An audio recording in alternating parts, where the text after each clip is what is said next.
कहानीकार अपने पात्रों के नाम बदलता है, पात्र बदलता है और एक ही जिंदगी में कई तरह के किरदारों को जीता है।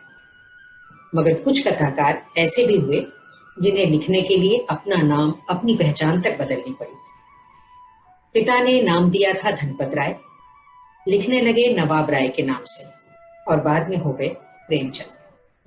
उनके कलम की धार ऐसी तेज थी कि जिससे अंग्रेजी हुकूमत को खतरा पैदा हो गया। इतना खतरा कि उन्होंने इस लेखक के पहले ही कहानी संग्रह सोजे वतन को जब्त कर लिया। इसमें इनकी 5 कहानियां संग्रहित थी।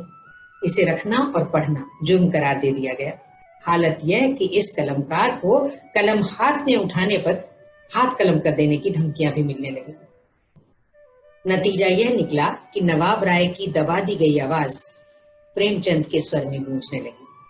हम बात कर रहे हैं एक ही जन्म में मुख्तलिफ किरदार जीने वाले कलम के सिपाही, उपन्यास सम्राट प्रेमचंद की।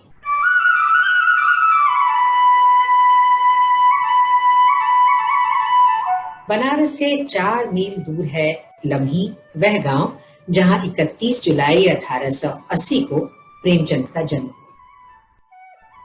लोगों की भीड़ से भरी यहाँ की सड़कें, बरसात में भीगी ये गलियां और रंग उखड़ी ये दीवारें आज भी गवाह हैं प्रेमचंद के कई किरदारों के दर्द और संघर्ष की। ये रहा प्रेमचंद स्मारक, जिसके भीतर एक बेहद संवेदनशील संसार धड़क रहा है, मगर उसके बाहर की दुनिया लगभग वैसी ही है जैसी हमने प्रेमचंद के कथा साहित्य में देखी है।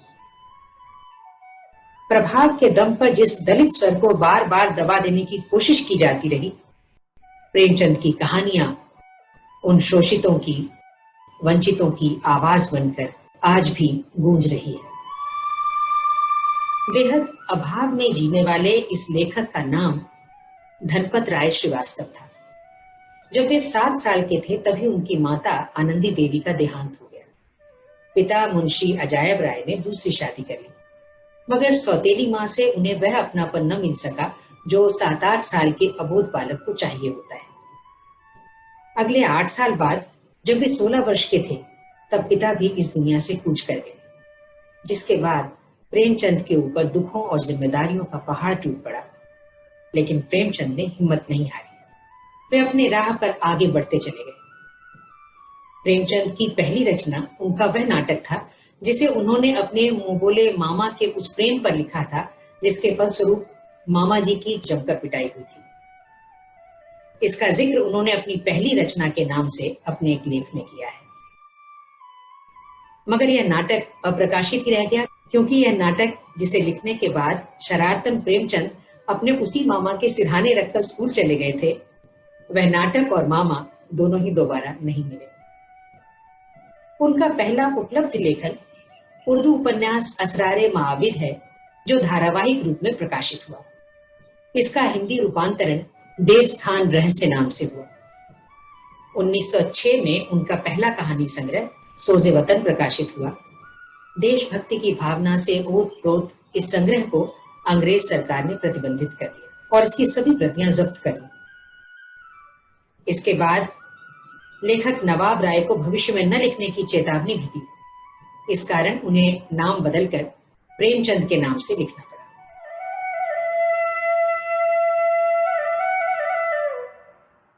प्रेमचंद बहुमुखी प्रतिभा के धनी थे।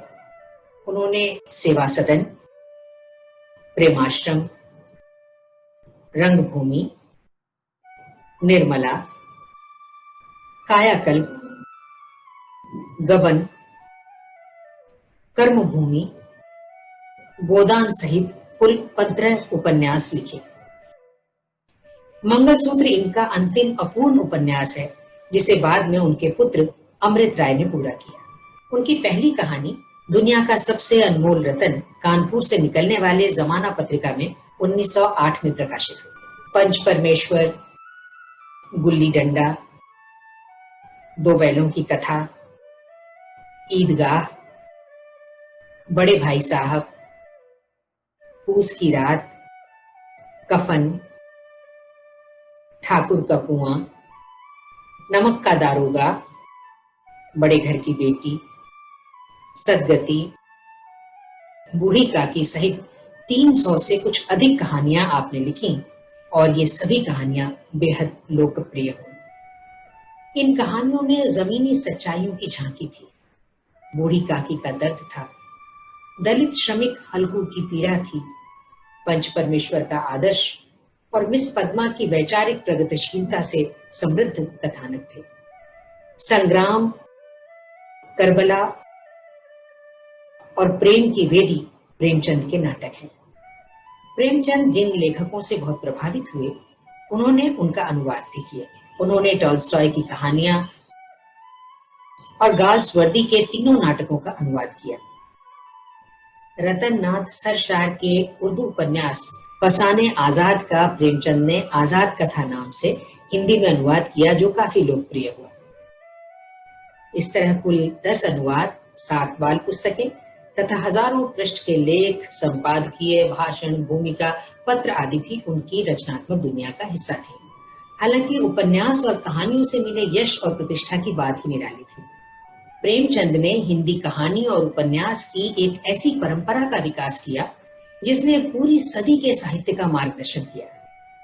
प्रेमचंद ने साहित्य में यथार्थवादी परंपरा की नींव रखी।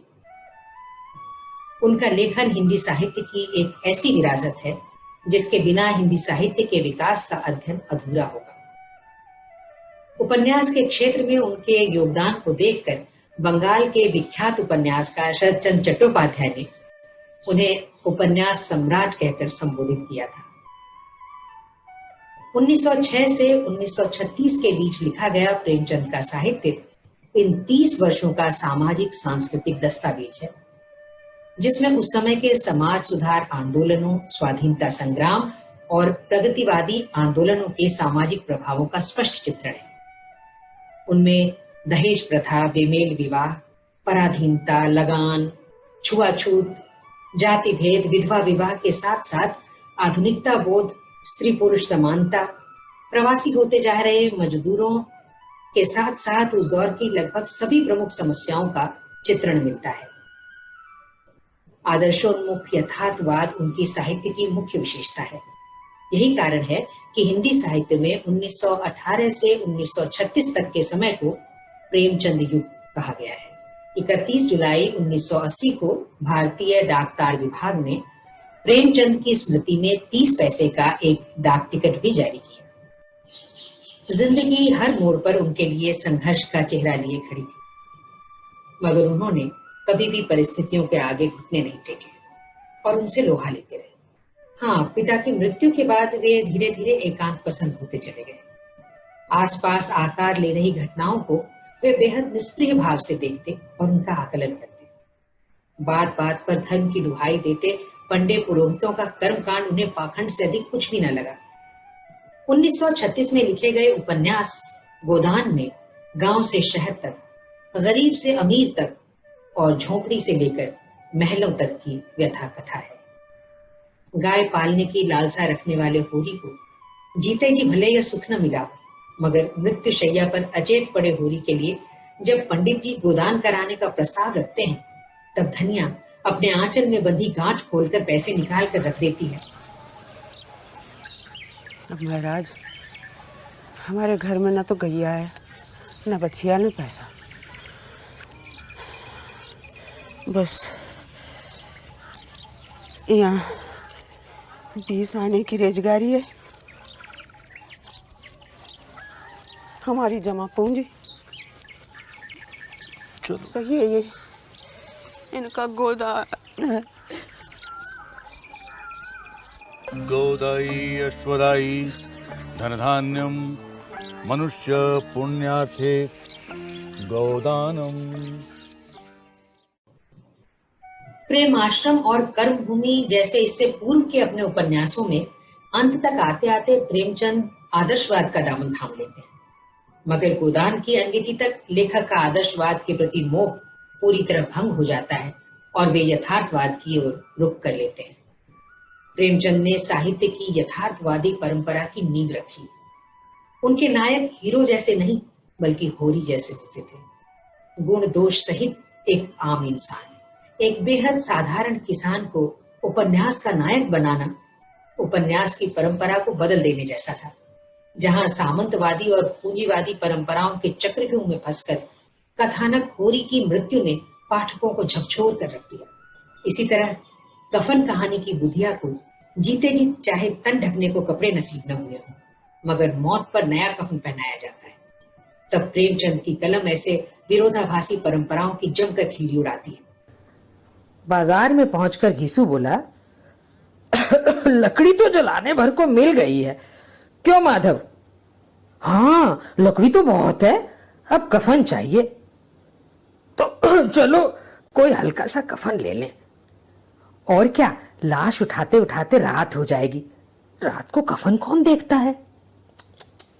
कैसा बुरा रिवाज है, जिसे जीते जी तन ढकने को चीतड़ा भी ना मिला, उसे मरने पर कफन नया चाहिए। कफन लाश के साथ जल ही तो जाता है, और क्या रखा रहता है? यही 5 रुपए पहले मिलते तो कुछ दवा दारू कर लेते। दोनों एक दूसरे के मन की बात ताड़ रहे थे। कुछ देर बाजार में इधर उधर घूमते रहे, फिर न जाने किस दैवी प्रेरणा से एक मधुशाला के सामने जा पहुंचे और घीसू ने गद्दी के सामने जाकर कहा, साहू जी, एक बोतल हमें भी देना। प्रेमचंद ने मुख्य रूप से ग्रामीण और मध्यम वर्गीय जीवन की कहानियां लिखी। मैट्रिक की परीक्षा उत्तीर्ण करने के बाद प्रेमचंद ने एक स्थानीय विद्यालय में शिक्षक का कार्यभार संभाल लिया। नौकरी के साथ भी उन्होंने पढ़ाई जारी रखी और 1919 में बीए पास करने के बाद शिक्षा विभाग में इंस्पेक्टर पद पर नियुक्त हो गए।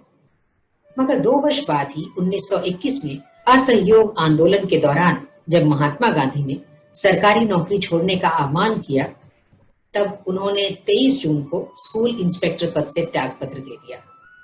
वे अत्यंत संवेदनशील लेखक, सचेत नागरिक, कुशल वक्ता और विद्वान संपादक थे। उन्होंने लेखन को अपना व्यवसाय बना लिया और मर्यादा, माधुरी जैसी पत्रिकाओं में संपादक पद पर कार्यरत रहे। इसी दौरान उन्होंने प्रवासी लाल के साथ मिलकर सरस्वती प्रेस भी खरीद लिया।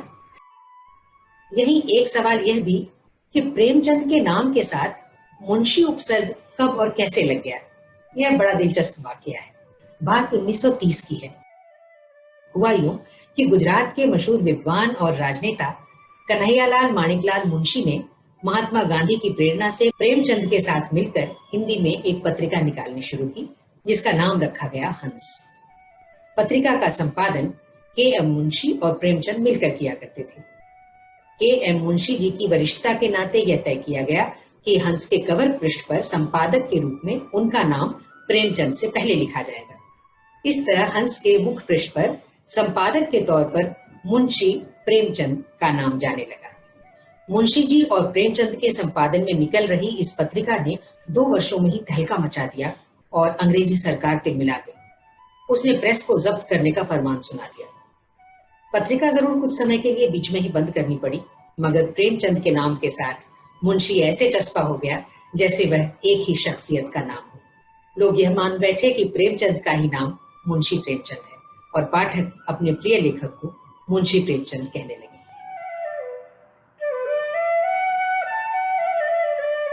खैर, प्रेस बंद हो गया और साथ ही चढ़ गया भारी कर्ज। तो 1933 में ऋण चुकाने की गरज से प्रेमचंद ने मोहनलाल भवनानी के सिनेटोन कंपनी में कहानी लेखक के रूप में काम करने का प्रस्ताव स्वीकार कर लिया। यहां से शुरू हुआ एक नए तरह का संघर्ष। प्रेमचंद के द्वारा लिखी गई मजदूरों की जिंदगी पर आधारित फिल्म द मिल 1934 में तैयार हो गई थी।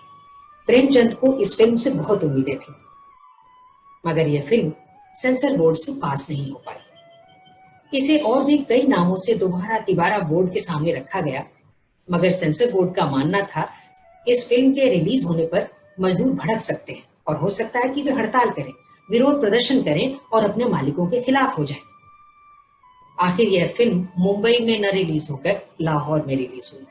इस फिल्म को मुंबई से रिलीज कराने के लिए इसमें कई तरह की तब्दीलियां की गईं, जिससे प्रेमचंद को काफी आघात पहुंचा। जैनेन्द्र कुमार को एक पत्र में उन्होंने लिखा कि लिखने के पीछे का उद्देश्य ही अकारत चला गया। इस विषय पर एक लेख में उन्होंने लिखा कि फिल्मी दुनिया में सिर्फ कारोबार होता है, साहित्य और उसके उद्देश्य से किसी को कुछ लेना देना नहीं है।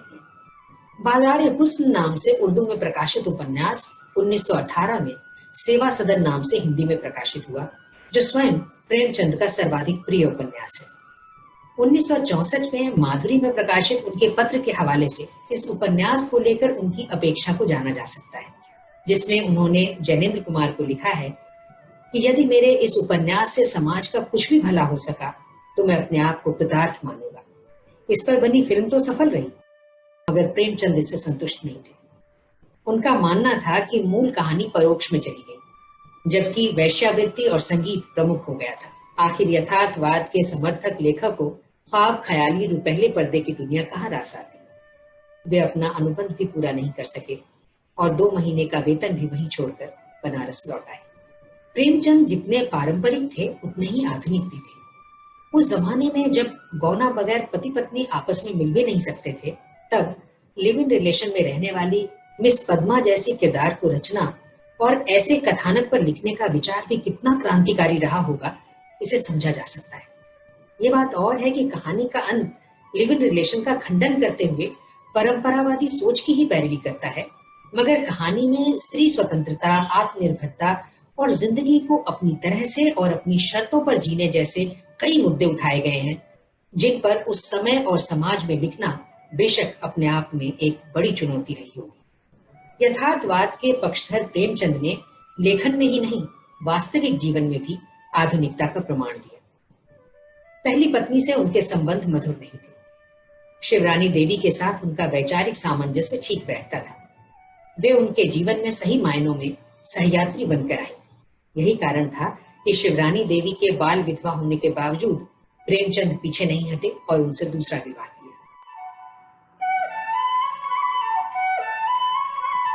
1944 में प्रेमचंद घर में नामक प्रकाशित अपनी पुस्तक में शिवरानी देवी ने अपने संस्मरण अंकित किए हैं। वे लिखती हैं, लिखने का चस्का उन्हें भी लगता जा रहा था, मगर प्रेमचंद को दिखाने की हिम्मत नहीं हो रही थी। वे लिख लिख कर फाड़ती रहीं।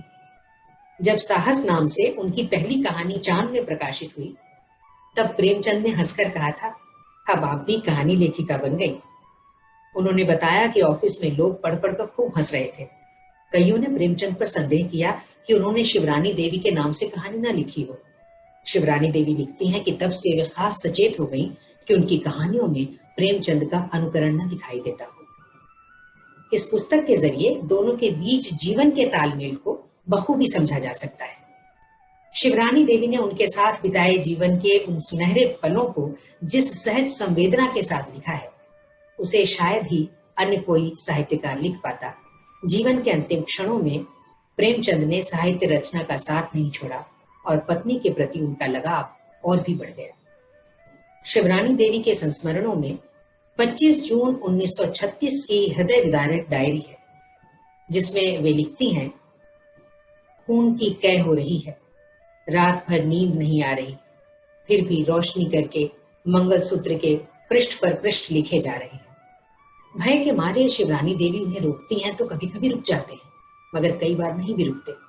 शिवरानी देवी उनकी खाट के आसपास चक्कर काटती हैं, कभी कभी सिर सहला देती हैं। बावजूद इस संघर्ष भरे जीवन के, उनकी लेखनी में हास्य विनोद का रंग भी गजब का रहा है।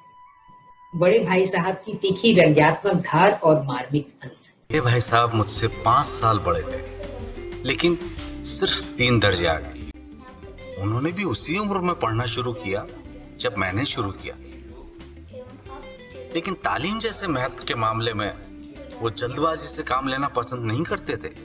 इस भवन की बुनियाद खूब मजबूत डालना चाहते थे, जिस पर आलीशान महल बन सके। 1 साल का काम 2 साल में करते, कभी कभी 3 साल भी लग जाते। अगर बुनियाद ही पुख्ता ना हो तो मकान कैसे पायदार बने। उन्हें मेरी नसीहत और निगरानी का जन्म सिद्ध अधिकार था और मेरी शालीनता इसी में थी कि उनके हुक्म को कानून समझूं।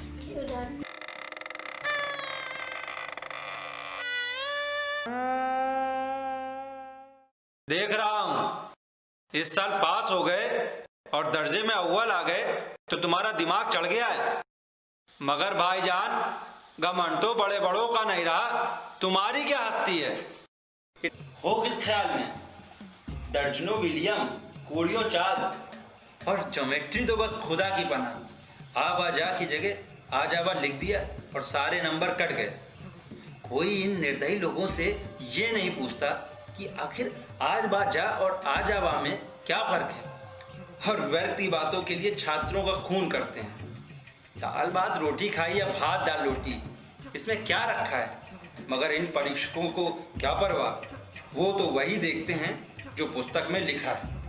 चाहते हैं लड़के अक्षर अक्षर रट डालें और इसी रटन का नाम शिक्षा रख छोड़ा है।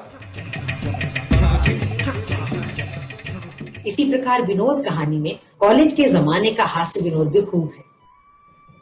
उनके लेखन में दृश्य विवरण इतना स्पष्ट था कि उनकी हर कहानी पर फिल्म बनाई जा सकती है और बहुत सी कहानियों पर फिल्मांकन किया भी गया। कफन उनकी अंतिम कहानी रही। गोदान अंतिम पूर्ण उपन्यास और मंगलसूत्र अधूरा उपन्यास। 8 अक्टूबर 1936 को वे इस दुनिया से रुखसत हो गए।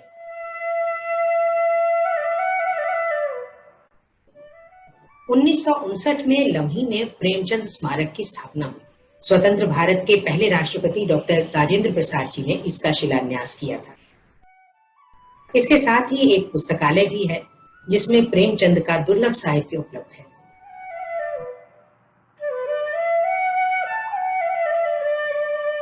कई दुर्लभ चित्र भी यहाँ दिखाई दे रहे हैं। हर तस्वीर के साथ जुड़ी हैं अविस्मरणीय यादें, कुछ आत्मीय और रोचक प्रसंग।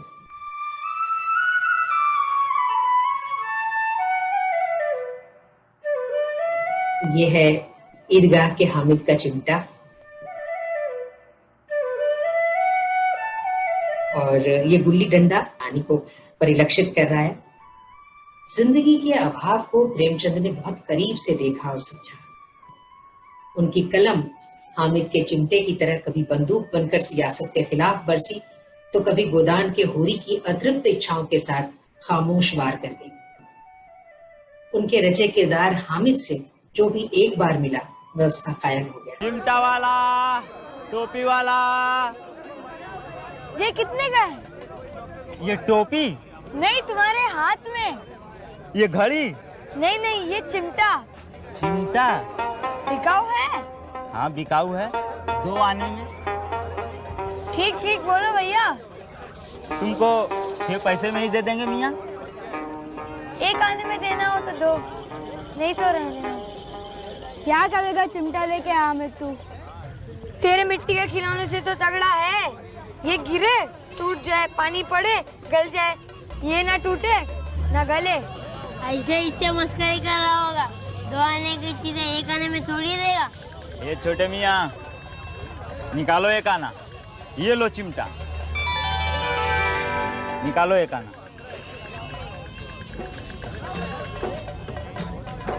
एक एक हामिद तूने लेकर गई। हामिद फंस गया उस बेचने वाले से सौदा करके। ये मस्करी बहुत महंगी पड़ गई हमें तुझे। पूरी 1 आने बेकार में चली गई। बेकार में क्यों? ये चिमटे से मैं इसे बंदूक की तरह पकड़ सकता हूँ कंधे पर और खड़ताल की तरह इसे बजा सकता हूँ ऐसे।